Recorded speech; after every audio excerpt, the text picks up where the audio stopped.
Bonjour à tous et bienvenue chez Marinome. Aujourd'hui, je vais aborder un truc un peu costaud. J'ai fait une précédente vidéo sur les SPS faciles et on m'a demandé une vidéo sur les SPS difficiles. Bon, alors, ouais, c'est un gros morceau. Qu'est-ce que c'est que les SPS difficiles? On va dire principalement c'est des acroporas. C'est des acroporas qui ont des besoins particuliers. Des paramètres particuliers. Donc, par exemple, si vous êtes oligotrophe, vous mettez un certain type d'acropora, il crève, vous allez dire, il est difficile. Bah ouais, parce que lui, il avait des besoins en nutriments qui n'étaient pas les mêmes. Donc, voilà, les SPS difficiles, c'est aussi des SPS pour la plupart avec des croissances lentes. Donc, une croissance lente, et ben, ça pardonne difficilement les erreurs. Par exemple, si votre corail est abîmé, il va mettre très longtemps à cicatriser, ça va générer un stress pendant longtemps. Donc encore une fois, vous avez des chances de le perdre. Ça peut être aussi des acroporas avec une certaine facilité à blanchir, à faire des STN, des RTN. Donc voilà, ça rajoute de la difficulté. On a par exemple certains acroporas deep water qui sont très sensibles au blanchiment à cause d'un stress. Ça peut être un brassage trop violent parce que leur chair est très fine, donc un courant trop direct peut les abîmer, ça va abîmer le tissu. Et puis étant donné ils cicatrisent très lentement, et ben le corail il va se nécroser, et puis à partir d'un certain stade où le corail est abîmé, il pèle complètement ou il fait une RTN très rapide, donc hop, poubelle. On va dire que c'est quand même un acropora difficile. Et il y a l'éclairage aussi, vous avez certaines souches qui ne vont pas supporter 600 parts, donc effectivement si vous le mettez dans la mauvaise, la mauvaise position dans votre aquarium, il ne va pas tenir non plus. Vous avez, comme je l'ai dit, certaines souches qui n'aiment pas l'oligotrophie, donc si vous avez 0 nitrate, 0 phosphate, il y a des acroporas que vous ne pourrez pas tenir, qui vont vivoter et qui vont tenter de s'acclimater à vos paramètres pendant quelques semaines, quelques mois, et puis vous allez finir par les perdre. Ils vont se nécroser, vous allez les tailler, vous allez les garder encore 1 ou 2 mois de plus, et puis ça va finir par partir. Voilà. Chaque corail est différent, donc les SPS difficiles, il va falloir les aborder un petit peu par souche en fait. Chaque souche a ses besoins différents en éclairage, en brassage, etc. On va essayer de les classer quand même, vous verrez à la fin, je vais essayer de faire un petit classement. Alors, de quoi ils ont besoin ces SPS difficiles? Tout comme les SPS faciles, ils ont besoin de stabilité. De toute façon, ça c'est pour tous les SPS, voilà, pour tous les coraux si vous voulez. Mais alors là, avec les SPS difficiles, ça pardonne absolument pas. On va dire que en nitrate, on va essayer de tourner entre 2 à 15 de nitrate. Ça me semble bien. En phosphate, entre 0,01 et 0,1. Ça, c'est une bonne moyenne. Un KH de 7,5-8. J'aime bien me mettre dans ces valeurs-là parce que c'est des valeurs qui permettent d'avoir une coloration assez sympathique, tout en gardant une petite marge d'erreur. Si votre KH baisse d'un coup, vous n'allez pas tout de suite tomber dans les 6. Et les 6, c'est craignos. Là, les coraux ont du mal quand ils descendent dans les 6, quelque chose, le corail il prend quand même une calotte et il a du mal à s'en remettre et ça peut durer plusieurs mois. Le calcium 420, 425 c'est très bien, et le magnésium normalement doit être égal à 3 fois la dose de calcium, donc 1450, 1350, ça dépend de votre calcium. On doit avoir une densité qui reste à peu près constante, aux alentours de 34 ppt, et un pH qui est stable, donc attention l'hiver, attention quand on a un rack, aux alentours de 8,1, 8,3, c'est très bien. Toutes ces valeurs-là ne doivent pas varier brutalement. Ça, c'est le plus important. On ne doit pas avoir de variation d'un jour à l'autre dans aucune de ces valeurs. Alors, il y en a qui varient plus facilement que d'autres. Le cache, c'est bien connu pour être le plus important. Quand les coraux vont se mettre à pousser, parce que c'est en plus les acroporas, ils ont des phases de croissance et des phases de stagnation un peu. Donc si vous voulez, la consommation de cache, elle n'est jamais linéaire. Si vous le faites à la main, il va falloir tester souvent. Peut-être pas tous les jours, mais si on voudrait vraiment être bon dans les SPS, il faudrait tester tous les jours. Alors évidemment, on a des appareillages maintenant qui existent, comme le Cache Keeper que moi j'utilise. Ce sont des appareils qui vont tester automatiquement le cache et vous envoyer les informations sur votre smartphone. Connectés ou pas sur les pompes doseuses, donc qui vont en fonction du taux mesuré, adapter la dose de cache de manière à avoir une stabilité, en tout cas avoir des variations peu importantes au long de la journée. Alors ça c'est super. Il y en a d'autres, hein, que le Cache Keeper, le Cache Director, il y a le Trident, il y a, voilà. Donc ça peut être une aide appréciable quand on veut maintenir des acroporas un peu compliqués. Évidemment, la température ne doit pas varier non plus. Ça, c'est quelque chose qui met une bonne calotte au SPS et puis qui peut conduire à d'autres problèmes comme de la cyano et compagnie qu'ils n'aiment pas non plus. Donc, sécurisez votre osmolateur. Par exemple, ne mettez pas une réserve de 50 litres sur votre bac de 300 litres. Parce que si jamais vous avez un problème et que ça balance la totalité de votre osmosée, là, vous allez être très mal. Alors que si vous avez, je sais pas, 5 litres, une réserve de 5 litres, si jamais il y a tout qui part, ça ne va pas être trop grave. Vous allez descendre de 34 ppt à 33 ppt, ça ne sera pas la fin du monde. Voilà. Et comme je disais précédemment, vous pouvez aussi surveiller votre pH principalement l'hiver, hein, parce qu'on aère moins, on a tendance à avoir des pH qui font un peu yo-yo entre le jour et la nuit en hiver. Des acidoses, ça peut être pas cool pour nos SPS difficiles. Donc on peut employer, si vous avez un rack par exemple, vous pouvez employer un réacteur à hydroxyde conjointement qui va faire augmenter le pH. Vous pouvez utiliser de la chaux sodée, donc c'est une espèce de petit réacteur qu'on branche sur l'arrivée d'air de l'écumeur avec des petites billes qui vont filtrer le CO2 de manière à ce qu'il y ait moins de CO2 qui rentre dans l'écumeur et donc moins d'acidification de l'eau de votre aquarium. Voilà, le but étant de maintenir toujours ces paramètres, nitrate, phosphate, KH, calcium, magnésium, température, densité, de la façon la plus linéaire possible, malgré la consommation des coraux. Voilà, malgré les changements d'eau, malgré les changements de température dehors. Notre bac, il doit être en autarcie et ça doit être stable. Voilà, c'est pas toujours très facile, mais il y a des moyens de nous aider. Bon, concernant ces espèces difficiles, qu'est-ce qui va nous aider à les maintenir? Pour moi, il faut faire attention à son brassage. Le brassage, il doit être intense, mais indirect, aléatoire, et je trouve toujours qu'on a plus de facilité à maintenir les espèces difficiles avec plusieurs petites pompes qui vont brasser dans tous les sens et pas trop fort, plutôt qu'avec deux grosses Stream 3 qui vont tout arracher. Voilà, donc ça c'est quelque chose que j'ai remarqué. Vous avez moins de risques de STN ou de RTN par exemple. Le brassage trop fort, bon, ça va abîmer les tissus. Les SPS Deepwater par exemple, ça va abîmer le tissu. Si vous avez un aquarium qui est en forme par exemple, et ne serait-ce que vous allez nettoyer votre pompe de brassage que vous n'avez pas nettoyée depuis longtemps, finalement quand vous allez la rebrancher, même si vous la mettez exactement dans le même axe, sa puissance va être multipliée et vous pouvez perdre des coraux que vous avez depuis longtemps. Donc le brassage, à partir du moment où vous avez trouvé un brassage qui est correct, ne le modifiez plus, ne changez plus l'orientation, et à la rigueur, nettoyez souvent vos pompes, comme ça elles ont toujours une puissance constante. Voilà, attendez pas qu'elles soient pleines de corallines pour les nettoyer, les mettre au vinaigre ou à l'acide, parce que quand vous allez la rebrancher, ça va trop envoyer, et les coraux ils vont pas aimer. Donc ne modifiez pas votre brassage une fois que vous avez trouvé la bonne configuration, ne le changez plus.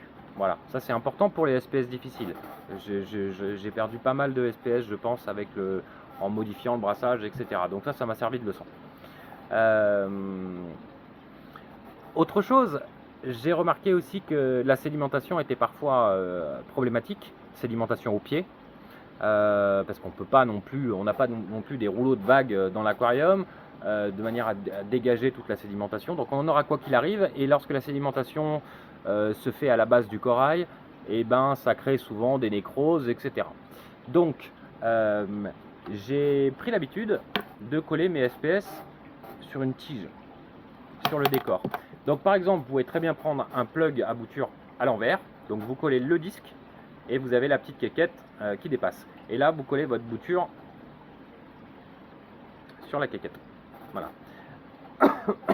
De cette manière-là, vous allez avoir un brassage qui sera plus homogène et qui circulera dans toute la périphérie du corail. Donc ça, il va apprécier.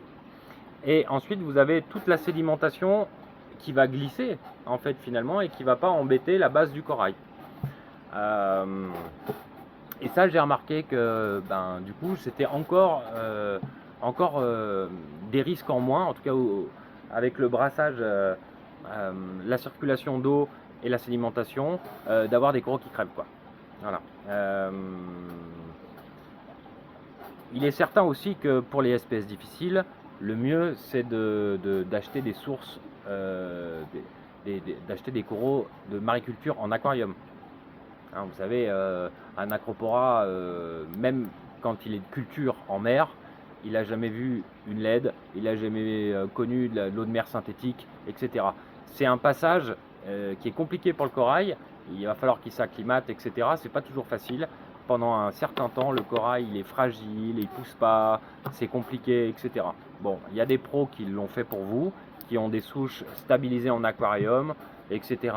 C'est sûr que si vous commencez avec votre acropora difficile, avec un accro qui a déjà passé toutes ces étapes d'acclimatation en magasin, déparasitage, etc. machin, vous avez quand même, vous mettez plus de chances de votre côté de le maintenir. Donc, aquaculture en aquarium, déjà c'est pas mal. Il faut aussi faire attention aux relations interspécifiques. Les acroporas difficiles, c'est des acroporas à croissance lente. S'ils sont abîmés par un autre corail, un LPS, un Euphilia, etc., ça commence à être problématique. Donc faites attention aux coraux qu'il y a autour.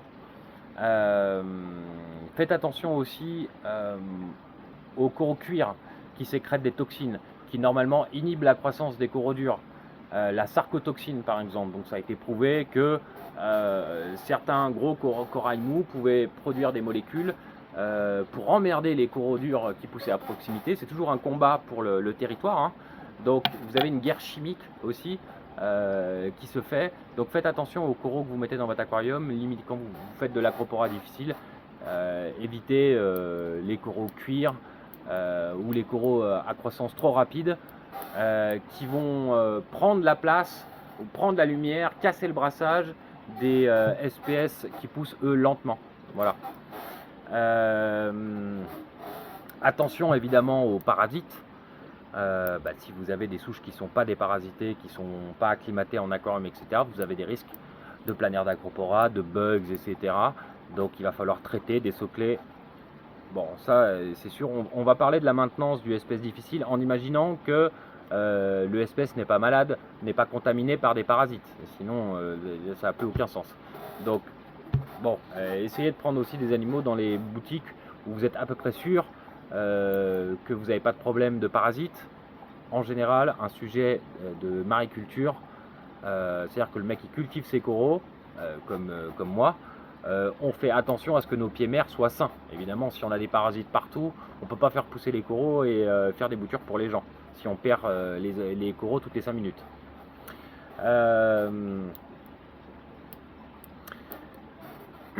L'éclairage aussi. Alors, l'éclairage pour le SPS, c'est extrêmement important. On va revenir à la fin de la vidéo. On va essayer de classer un petit peu les coraux et les SPS difficiles par type d'aquarium. Et donc, l'éclairage sera différent en fonction du type de corail que l'on veut maintenir. On ne va pas éclairer de même manière un Formosa qu'un Locani, par exemple. C'est évident. Ça ne pourra pas le faire. Donc je vais essayer de vous faire une petite liste et puis je vais vous expliquer comment. Les espèces difficiles aussi, on va veiller aux oligoéléments.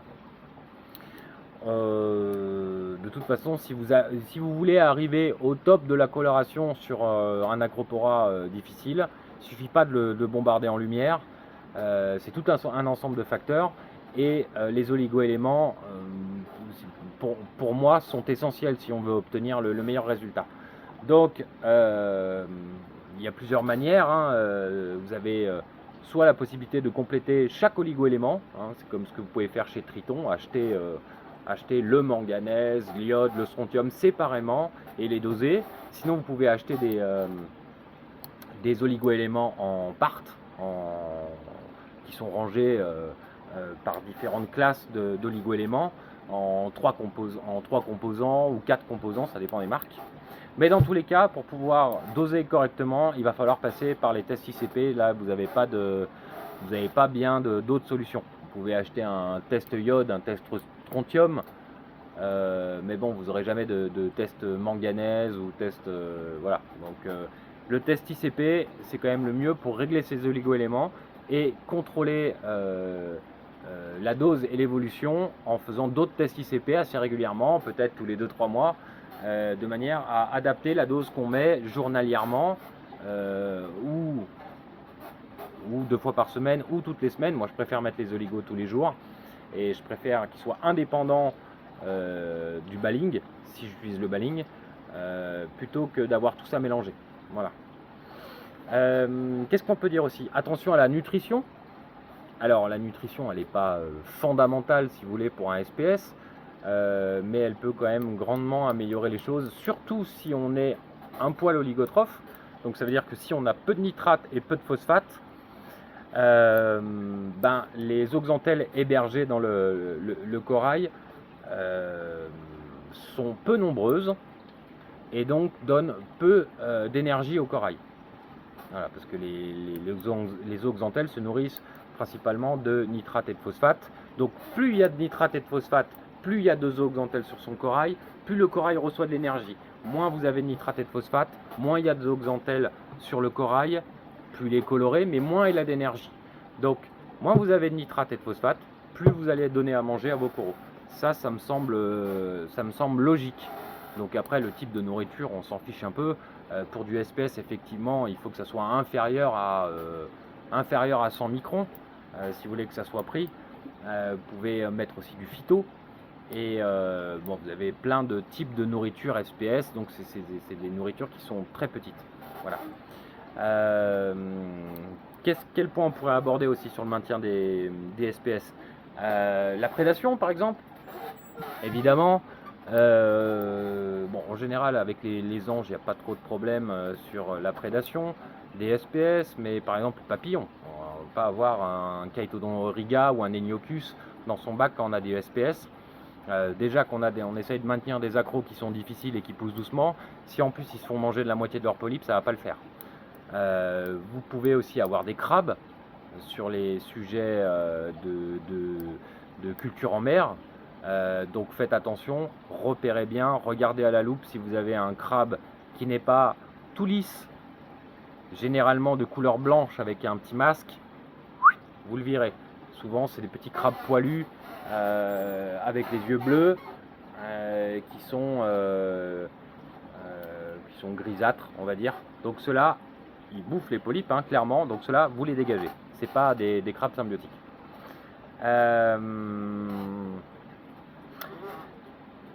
Une petite astuce aussi sur les SPS difficiles, souvent c'est des espèces à croissance lente comme je l'ai dit, et des fois ils ne poussent plus du tout. 1 mois, 2 mois, 6 mois, 1 an et demi, votre corail il prend pas 1 centimètre, il est comme fossilisé, il n'a plus les pointes de croissance, il n'y a rien qui se passe. Bon, ça m'arrive souvent aussi. Dans ce cas-là, vous coupez les pointes. Et j'ai remarqué que c'est un petit peu comme le gazon.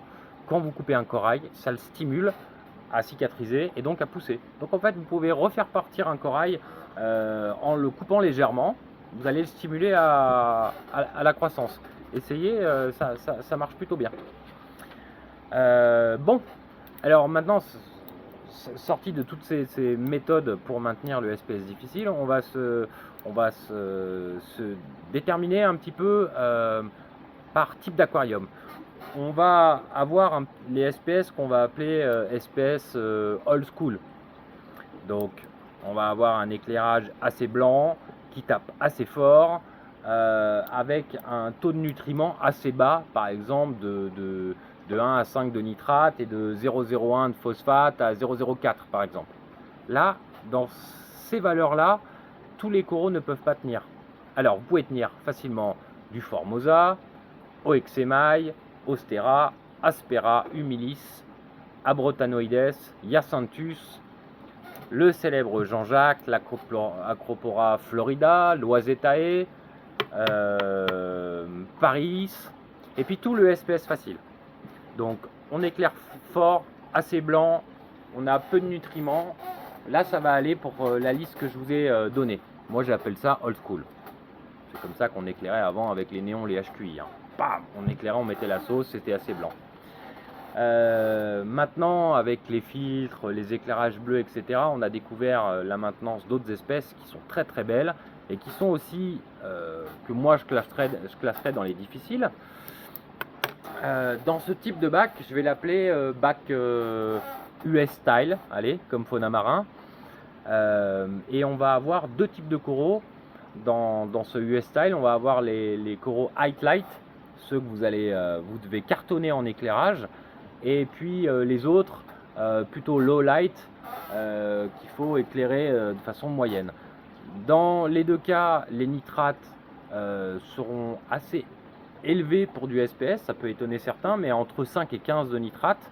Et pareil pour le PO4, assez élevé, je dirais que 0,04 c'est le minimum, jusqu'à 0,15 de phosphate.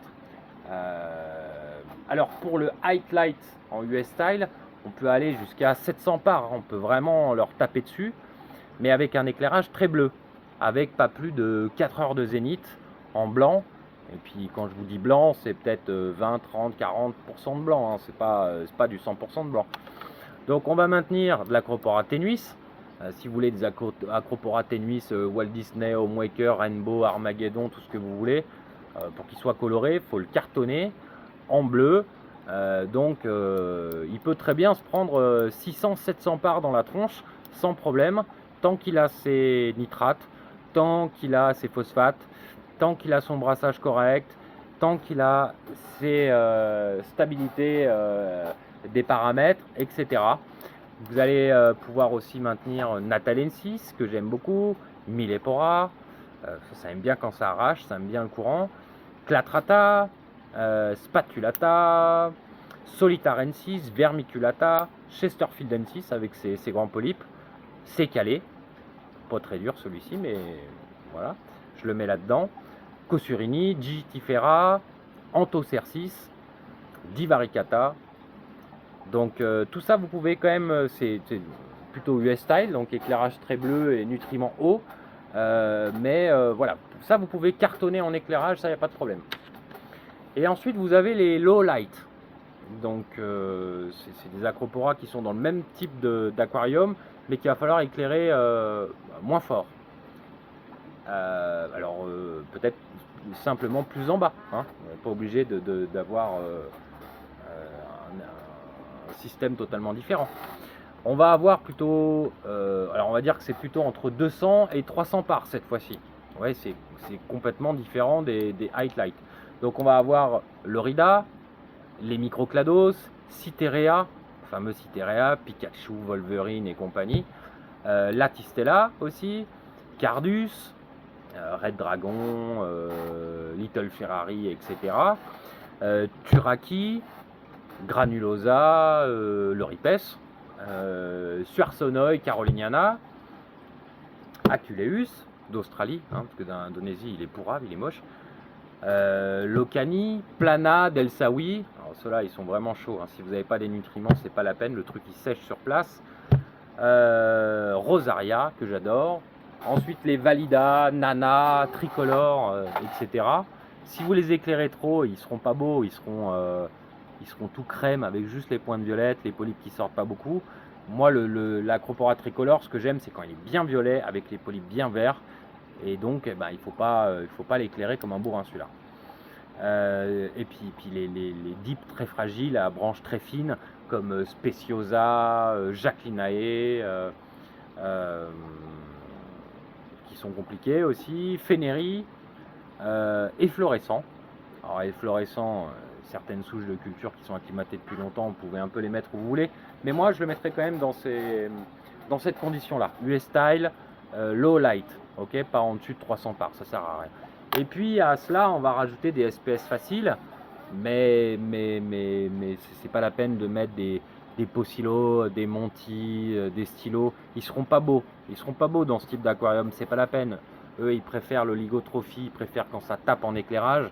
Donc, on va plutôt mettre des SPS faciles comme les Montipora Palawanensis par exemple, ou du stylo Cognella, ou Leptosiris, Pachysiris, etc. Certains autres, Montipora, Aquaman, Rainbow, tout ce que vous voulez. Et là, ça sera très joli. Voilà. Donc, les Acropora n'ont pas toutes les mêmes besoins. On ne peut pas tout mélanger. On ne peut pas tout mettre sur le même plan. Pour synthétiser, pour être au top sur les Acropora, il faut bien connaître l'espèce. Si vous achetez chez moi, vous pouvez me demander, hein, je vous dirai quoi. Il faut avoir une maintenance parfaite des paramètres. Et maintenir des espèces qui sont en adéquation avec ces paramètres-là qu'on a décidé d'avoir ou qu'on a malgré nous. C'est marrant, mais des fois on a un bac qui est stable à 15 de nitrate et 0,1 de phosphate. Et nous, notre but, c'est d'avoir du SPS facile, hyper coloré, etc. Alors on se bat. Mais putain les gars, c'est génial. Si vous avez ces paramètres-là, stables, et ben faites du US Style. Vous acharnez pas à vouloir mettre des Pocillo, des stylos, des Seriato roses, ils seront moches. Donc ben, profitez-en, il y a plein de coraux qui seront bien dans votre bac. Donc soit vous vous faites chier à avoir les paramètres qui conviennent aux accros que vous voulez maintenir, soit vous choisissez vos espèces en fonction des paramètres que vous avez malgré vous dans votre aquarium. Voilà. Attention, pas de contact avec les autres coraux. Essayez de surélever un petit peu vos Acropora des roches. Ayez un brassage intense mais indirect et aléatoire et non constant. Choisissez des espèces de mariculture en aquarium et maintenir le taux de nutriments et d'oligo-éléments en testant régulièrement et en ayant recours à des tests ICP. Voilà. Je pense que j'ai fait le tour. C'est une longue vidéo, mais c'est un sujet qui est... Moi, c'est un truc que j'adore. Et les Acropora, c'est un peu ma spécialité.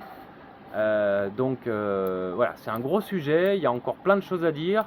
Mais voilà, dans les grandes lignes, comment vous allez faire pour maintenir de l'Acropora un petit peu plus compliqué.